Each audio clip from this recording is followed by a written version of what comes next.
That's Cam Jordan. Ball handle, that's the ball's on the ground, and the Saints are on top of it. Throws it deep down the far sideline, looking for Olave, who makes the catch. And Olave will just tiptoe down the sideline into the end zone for a touchdown.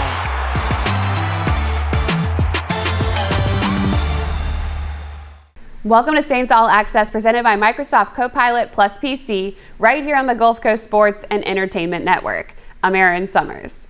The Saints delivered a well-rounded performance in Week 10, taking down the Carolina Panthers 17-7. The offense moved the ball efficiently, the defense came up with key plays throughout, and the New Orleans Saints controlled the game from start to finish.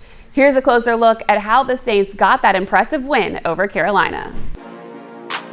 But it just kind of came down to just playing complementary football, and we played together. I think those great things happened, and especially against a good team. But for me, it's just been so fun just kind of learning every single day, each week, kind of the formula for success. And obviously we got to keep competing and keep repeating that. I just felt like all three phases were really playing well together and collectively.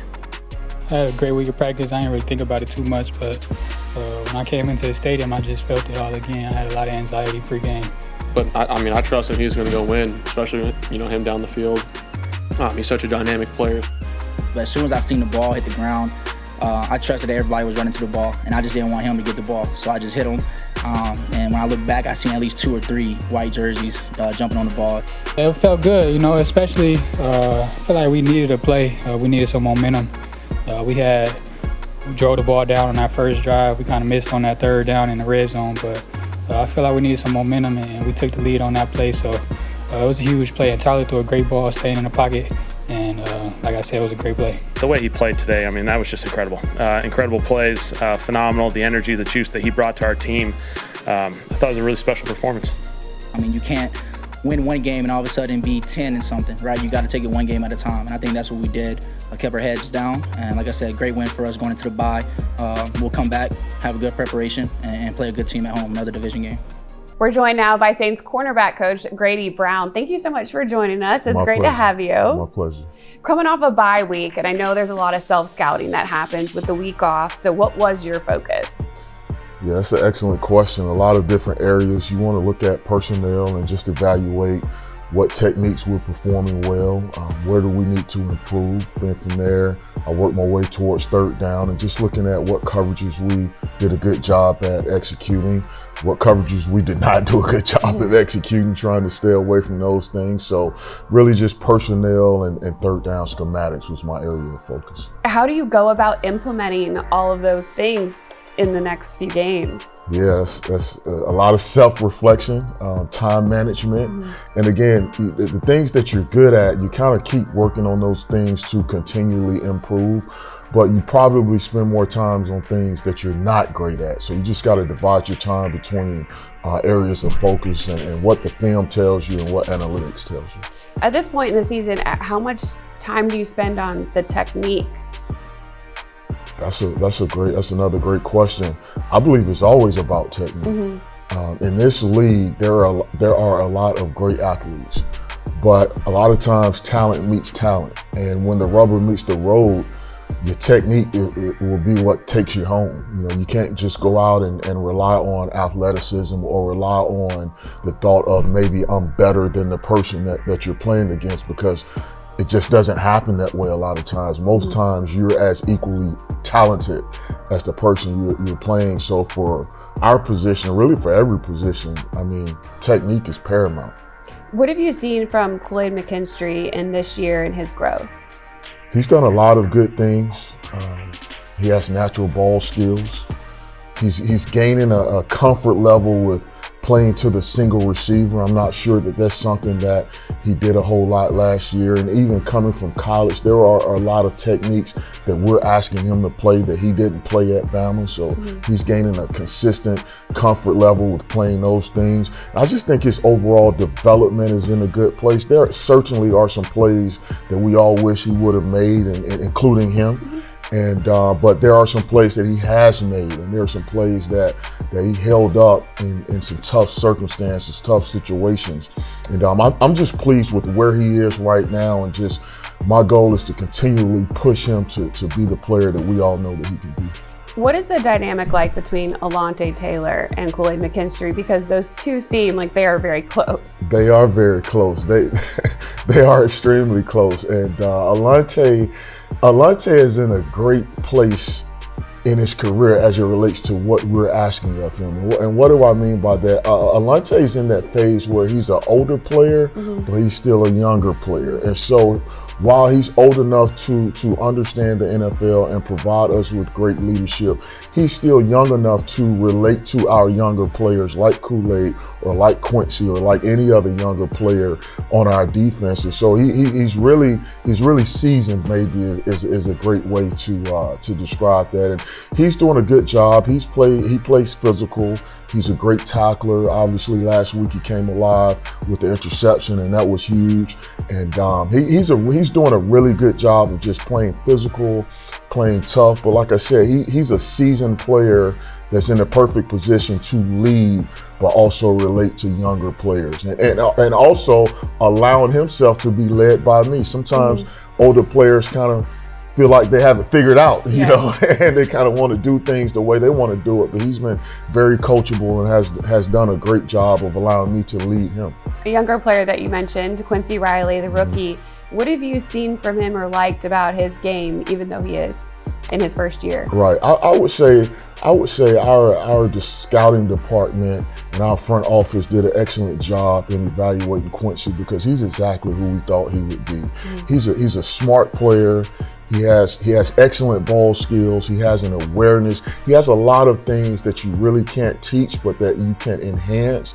And that's been our job from a coaching standpoint, is to enhance the things that he showed up with. And then just try to improve his deficiencies, which we all have. Just try to improve his deficiencies and get him playing at a high level. But I think our scouting department, our front office did an excellent job in evaluating Quincy because he's exactly who we thought he would be. Yeah, he's been a lot of fun to watch. This week it is the Atlanta Falcons, little rivalry there. I don't know if I should ask you if you are a Falcons fan from Birmingham, Alabama. I know they're the closest team, so we're just gonna gloss over that. But they come into this game without their starting quarterback. It'll be Kirk Cousins, and their number one wide receiver in Drake London. How does that change your focus or game plan? So 2 parts. I'll start with the most important first. There's a picture of me at like 10 years old with the Saints shirt on with my mom. Okay, perfect. So growing up in Alabama, I was not much of a fan of any pro team, but ironically enough, there is a picture of me. Like I said, I think I'm about 9 or 10, and I have a black and gold Saints shirt on. Great. So it's kind of interesting that I'm now working for the Saints. You know, in this league, it really doesn't matter who's playing and who's not playing. We're all pros. And what's the saying? In any given Sunday. Yeah. So you cannot relax based upon who's in or who's out. You cannot create extra anxiety versus, you know, as it relates to who's in or who's out. You have to show up, you have to prepare. They have an offense that they're gonna run. We have things on our tape that we have to answer for, that we need to correct. And so really I don't mean to sound cliche-ish, but we're in the NFL and everyone is capable of playing well. So we'll prepare the way we need to regardless of who's playing. Coach, thank you so much for chatting with us. It has been awesome. My pleasure. Stay with us right here as we are going to get to our expert analysis with John DeShazer as he breaks down the 62-yard touchdown by Chris Olave from the last game. We'll be right back right here on Saints All Access. Here comes some pressure, shot out of a shotgun. Throws it deep down the far sideline looking for Olave, who makes the catch. And Olave will just tiptoe down the sideline into the end zone for a touchdown. Welcome to the happy Week 10 edition of the Expert Analysis. I'm John DeShazer, and Saints win, Saints win, Saints win. 17-7 against the Carolina Panthers at Bank of America Stadium in Charlotte, North Carolina. Now here's, of course, a great play for you from the Saints because, of course, they win the game. And this one, the situation is this. 3rd and 8 from their own 38, 9:31 left in the second quarter. Saints trail 7-3, but they're going to take the lead on this play, and it's going to be a fantastic play. It will also happen to be the longest reception of Chris Olave's career. And remember, huge game for Chris Olave because last year at Bank of America Stadium, he suffered his 4th concussion in the NFL. He missed the rest of the season, so a great return for Chris Olave. Speaking of which, this is Chris Olave. This is cornerback J.C. Horn from the Carolina Panthers. Guy you really want to pay attention to on this one, this is rookie running back Devin Neal, who's in the game for probably this specific purpose because he has turned out to be a fantastic blocker. Of course, you're going to have great offensive line blocking if you're going to have a long pass, and the Saints do. So we're going to let it go. And we're going to freeze right here. Blitzer off the corner. Devin Neal picks him up, and of course, you've got the great blocking up front. Look at the pocket right here for Tyler Shuck, who's going to make a fantastic pass. Now, right here, you're just even with Chris Olave and J.C. Horn before they get into the hand fighting. We're going to let it go a little bit more. Freeze right here. They get into the hand fighting. Chris Olave is going to win because J.C. Horn is going to fall down, but you still get the great protection. The ball's in the air. Let's let it go. Chris Olave comes out unscathed, wide open. Touchdown Saints. They go ahead 10-7 en route to victory. We're going to show you another angle from behind the Saints offense where you get another look at this great play because you'll get a chance to see Devin Neal at work. You also get a good chance to see this one-on-one matchup out here. And J.C. Horn is one of the better cornerbacks in the NFL, so of course you will allow him against your number 1 receiver here, the Panthers. But unfortunately for him, he falls down. Chris Olave wins, and Chris Olave comes out with his first 100-yard game of the season overall. So we're going to let it go. Going to freeze right here again because I love this blitz pickup by Devin Neal. You don't usually expect those kinds of things from rookie running backs, but he has really picked up in the passing game. We're going to let it go, and then Chris Olave is just going to win. Because sometimes you just got to win. If it's a one-on-one, sometimes you just have to win, and he did. That's J.C. Horn, that's Chris Olave, tight roping down the sideline, touchdown Saints. Saints go on to win 17-7, only the 2nd victory of the season, but man, sure felt good if you're a New Orleans Saint. I'm John DeShazier, and that is your expert analysis. We're joined now by Saints reporter for New Orleans Football, Mike Triplett. Thanks for joining us. Thanks for having me. We're coming in off of the bye week, so a lot of evaluating being done for you. What were your impressions of the Saints' first 10 weeks of the season? Well, that's the funny thing is the impressions were all thrown off by the 10th game, right? Yeah. I mean, if they were going into the bye week at 1-9, it would feel like, you know, limping in and like, oh, when does this season end? But they teased, you know, it's like the cliffhanger at the end of a season. You can't wait to binge watch the rest of it now. Look, I expected this. Even when I made my preseason predictions, I said, when you look at the schedule and you look how young this team is and it's a first-year coach, I said it could be very similar to what the Carolina Panthers did last year. They started 1-7, and then in the second half of the season, they went 4-5. I felt like that was probably the model for the Saints if they wanted to feel good about the direction they're heading this year. We really could feel very differently about this Saints team. And a lot of that depends on how real Tyler Shuck's performance was. If he obviously played so great in that game against Carolina going into the bye, you would imagine he'll only get better with more experience. I do just like everybody knew this was going to be a work in progress, and I like that they're progressing during a work in progress. You mentioned quarterback Tyler Shuck, 2-game sample size and starts, but he did show some good things. Overall, what do you think that he can bring for this team? We're still looking for, that franchise quarterback.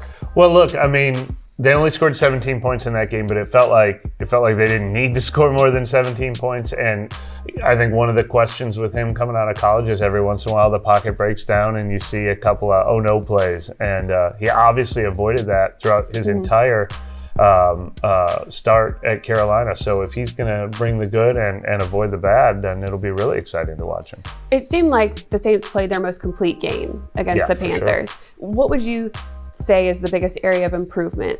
Well, I want to know how real that run defense was against Carolina. I mean, Carolina had been winning a lot of games and then goes back and wins another one a week later with Rico Dowdle at running back, and very clearly being like, we want to be able to run the ball and we're going to stubbornly do it. And the Saints went in there and said, we're not going to let you. I thought that was going to be better for the Saints, like right out of the gates with Brandon Staley, defensive coordinator, bring in Devon Godchaux, bring in Justin Reed, obviously have a lot of talent, Demario Davis and so many guys in the front seven. I thought their run defense was going to be a strength, and it had not been for much of the season. But they played their best game, and then they get this bye week to review everything they've done, what worked, what didn't work. So I'm very curious to see if they can build up that. It is another division matchup coming up, first game against the Falcons. You mentioned the injuries. Yeah. Quarterback Michael Penix Jr. out. It's going to be Kirk Cousins, no Drake London, wide receiver group. It's clearly the leader there. What can we expect? I don't know. Like I said, talk about a team that is definitely going to, not only we like to run the ball because we're good at it, but we need to run the ball. Yeah. I mean, the Saints are going to, the Saints can stop the Falcons for the first 20 minutes and make them punt, and then they're going to keep trying to run the ball. And if the Saints get a lead, the Falcons are going to keep trying to run the ball. And Bijan Robinson is one of maybe the 3 or 4 best offensive weapons in the league right now. Tyler Algier is just a beast too. If he can wear you down, then they just start pounding away with him late in games. So the Saints are going to get tested in that area from beginning to finish. If they can stop the run anywhere near like what they did against Carolina, then and force Kirk Cousins to have the game in his hands after he's been out of the lineup so long and doesn't have his number one receiver, they'll be in, that'll be the formula. Easier said than done, maybe though. It starts in the trenches there, but on the flip side, for the Falcons defensively, they've had 18 sacks since week 9, leads the league. Yeah. I mean, they had 7 2 weeks ago, 5 last week, and from 5 different players. So a lot of people are getting production up front. What do the Saints need to do with their line and the pieces that have been in and out? That's what has to work for the Falcons, probably to save jobs in Atlanta, to be honest. I mean, they traded for the extra first-round pick to increase their pass rush, and now they're a 3-7 team that doesn't have their first-round pick next year. So they made it such a priority to improve that pass rush with young pass rushers, and that is one thing that's working for them. And then meanwhile, you've got the Saints, their first-round pick at left tackle, their first-round pick from last year at right tackle, trade away Trevor Penning, Eric McCoy goes on injured reserve. So the self-scouting that they did last week, how do we get this offensive line to sort of resurrect a run game that hasn't been working great for the Saints, and to protect Tyler Shuck? That is absolutely the matchup that's going to matter most in this game and for the last 7 weeks. When you bring up the Falcons, everyone has feelings, emotions tied to that opponent. How much does that play into this game and the fact that it is here at home? Yeah, I'm expecting probably the best crowd of the season. Obviously, you've got to be a loyal fan and you've got to be diligent to show up and bring the energy at these other home games. Coming off of the promising performance, the intrigue of seeing Tyler Shuck, actually coming in this game with a little momentum, it being the Falcons, I have a feeling this will be like the most energetic game now. It's up to the Saints to keep that energy going. We've seen all year, maybe the biggest problem the Saints have faced is they're down in every game. When they got up on the Panthers, all of a sudden, now you can run the ball when you have a lead. Now you can sack the quarterback yourself when you have a lead. So I think it'll be imperative for the Saints to be in the game or be ahead in the game early to keep that crowd energy on its side. Yeah, a fast start. They've talked about it a lot this season. Mike, thank you so much for joining us. Thanks for having me. On the other side, we'll hear from Stan Verrett and get his recipe for success for that win against the Falcons. Stay with us. Welcome back to Saints All Access, presented by Microsoft Copilot Plus PC here on the Gulf Coast Sports and Entertainment Network. I'm Erin Summers. Week 12 is here, and Stan Verrett is serving up the ingredients for a Saints victory over the division rival Falcons in this week's recipe for success. It's always fun when the Saints and Falcons get together, as they will Sunday at Caesars Superdome. Let's talk about a recipe for success for the Saints in that game. It begins with giving Tyler Shuck what he needs to be successful again after his breakout game against Carolina last week. And that begins with protection.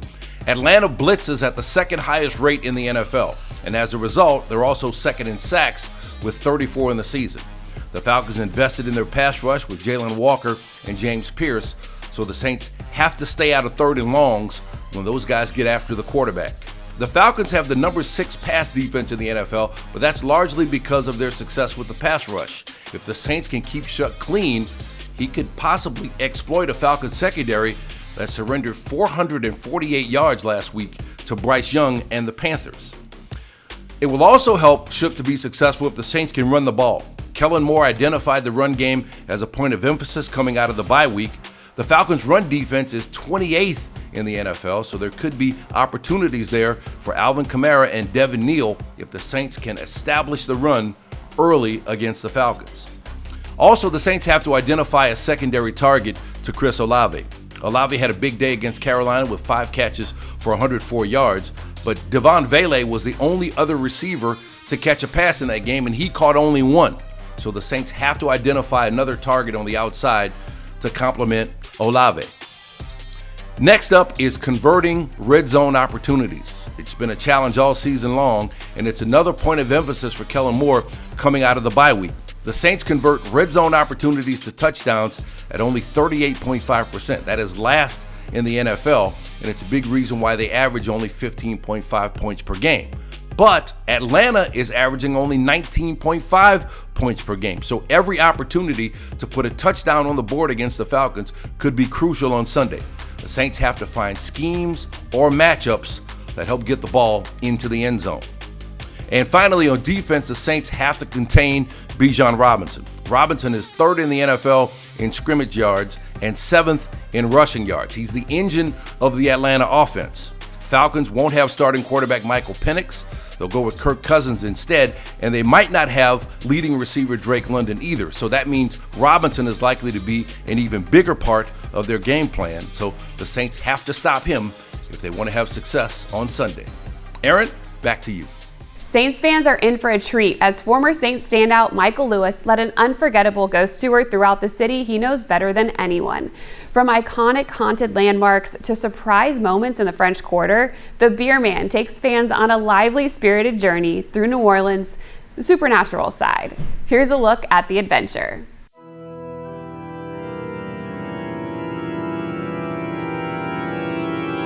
What's up, everybody? This is Michael the Beer Man Lewis. I'm here with Verizon to give fans the all-access experience. We started out at Le Bayou restaurant. Now we're about to go through the French Quarter and do a ghost tour with all the fans. Never did a ghost tour before, so this is my first one, so I couldn't even tell you what to experience or whatever. But like I told them earlier, I'm not that guy to do these type of things, so I'll be walking in the middle, so make sure nothing don't touch me or whatever. So I'm just here to have a whole bunch of fun and hope they have the fun just as well as I do. So we're going to be going to places like the Sultan Palace, the Gardette La Prep Mansion. We're going to go to the Old Ursuline Convent, the site of the first actual vampires in the city of New Orleans. And we're also going to be going to the Lalaurie Mansion, the most haunted building in the entire city itself. Anybody else got a favorite vampire? Blade. Blade. Okay, you're half right. I'll give you that. Anybody else? Robert Pattinson. Off. Goodbye. Goodbye. Go. The biggest thing about doing this here is actually giving them access to me and understanding what we're doing as a player and as a legend, to give them they can ask me any kind of question about, when I play, what goes on within the organization from the inside out. So that's the best thing about it. And also rubbing elbows with them and let them know that, not just a player, but I'm also a fan as well as they are. That's going to do it for this edition of Saints All Access presented by Microsoft Copilot Plus PC. Thanks for joining us as we prepare for another big week of black and gold football. Don't forget to follow along all week on NewOrleansSaints.com and across all of our social media channels, as the latest updates and interviews will be there leading up to this weekend's division matchup versus the Atlanta Falcons. We'll see you next time right here on the Gulf Coast Sports and Entertainment Network.